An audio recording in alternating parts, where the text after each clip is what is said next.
It's Thursday night in the naked city, and the streets hum with the low growl of anticipation. Frankie, Green Bean, and Jeremy, three souls bound by the gospel of gang green, huddle in a dimly lit corner of the internet, plotting their next move. The Jets versus the Packers, a Saturday showdown that's got the faithful buzzing like a neon sign on the fritz. They're gearing up for a YouTube watch along, a gritty ritual where they'll sling hot takes and cold beers, dissecting every play like detectives on a case that's personal. Green Bean's got the voice of a man who's seen far too many fourth quarter collapses. Frankie's got the stats locked and loaded. And Jeremy's the wild card, ready to call out the refs or the coach with a snarl. Come game time, they'll be live, raw, and unfiltered, serving up the kind of truth you only find when the clock's ticking and the score's too close to call. Yep, that's right. We're going to have a watch along on Saturday. And so we got to have a watch along only when there's a game to watch along with. And if there's a game to watch along with, that means we got to do a game preview. Even though it's just the preseason, it doesn't count. But nonetheless, the Jets are playing the Packers on Saturday, a real game, and some of our starters are going to be playing. And so there will be a watch along over on Green Bean's channel. Me, Green Bean, Jeremy, maybe some surprise guests. I don't know. I'll be keeping drive charts. I'll be telling you what's really going on and what all the data means and so forth and so on. So come check that out. But in the meantime, we got to say, who are these people? This Green Bay Packers. Sure. I mean, it's true. I happen to be an owner of the Green Bay Packers. Yes, I own shares of the Green Bay Packers. Okay, so I'm a little biased. That's why we're going to use things like statistics and data to tell us all about these Packers. So my bias doesn't come into it. So let's look at PFF. This is from last year, just so we get an idea of who these people are that we're playing on Saturday. Now, PFF had them as the 15th best team. That's a little weird to me. They were 11-6. That was their regular record. Look at the point differential, quite substantial. That's another good indicator there. But PFF had them all the way down at 15th. Strange. But then you go to DVOA right here, and it's a little small to see.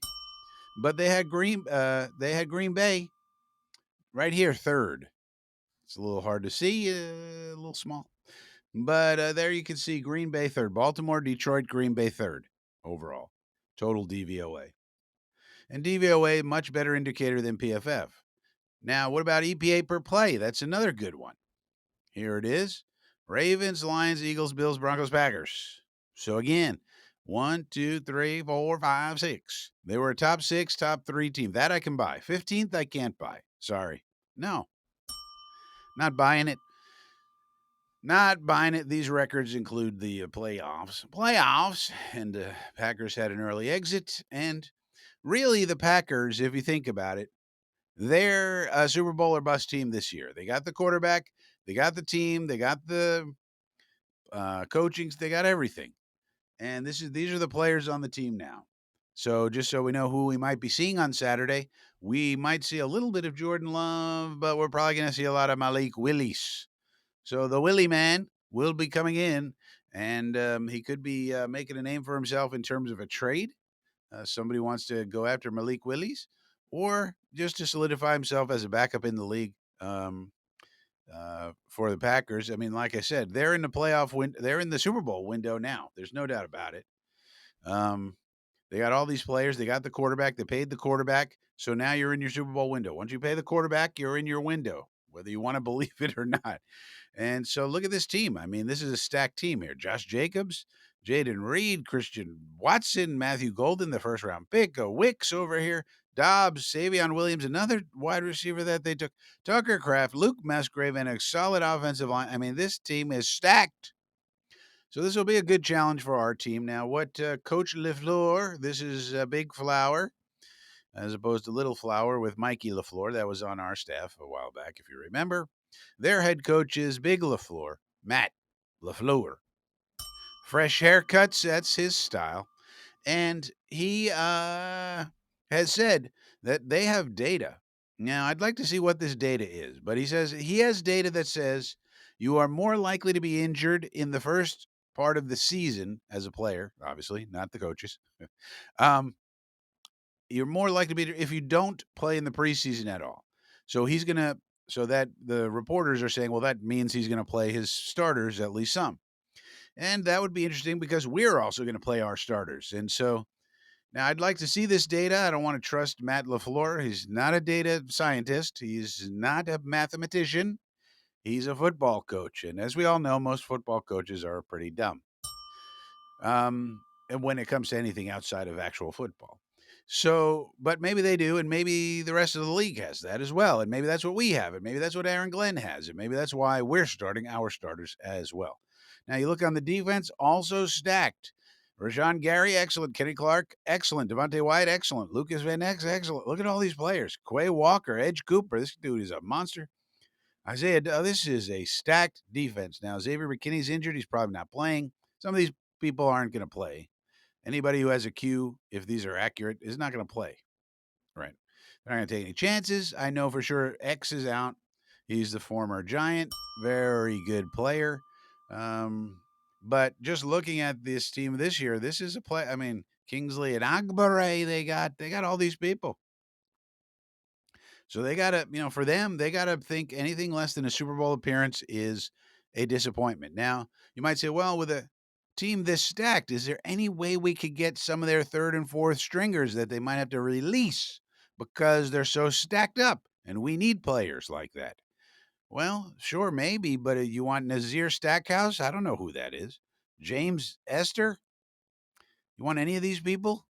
Because a lot of people have been saying in my live stream, well, don't worry, we'll just grab some cut people when they get cut. Okay, but which one of these guys do you want? which which one of these guys is better than what we got? Who are these people? Nobody knows who they are. And that's because, I mean, we know Isaiah Dunn. He used to be on our team a few years ago, but that's a cornerback. We don't need cornerbacks. We need defensive tackles, defensive ends. None of these people are any good. That's why they're third and fourth string. Who you want to get a tight end off of the team? Okay, we could get Ben Sims, maybe John Fitzpatrick, whoever that is. I mean, come on. You want McCole Hardman back on this team so he could leak the game plans out to our opponents? I don't think so. Like he did when he was on our team. I mean, maybe you could get a Malik Heath. You want him? Who's he? I don't know. Nobody knows.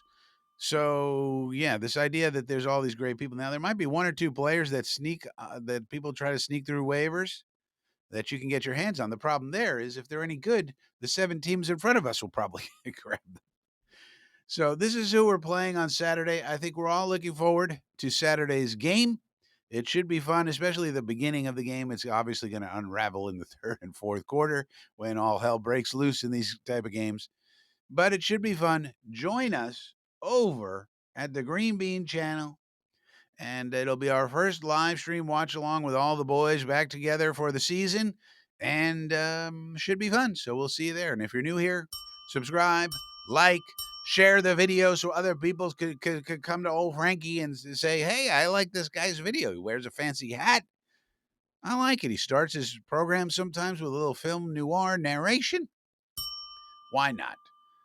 Otherwise, how are people going to know I even exist? All right. See you later.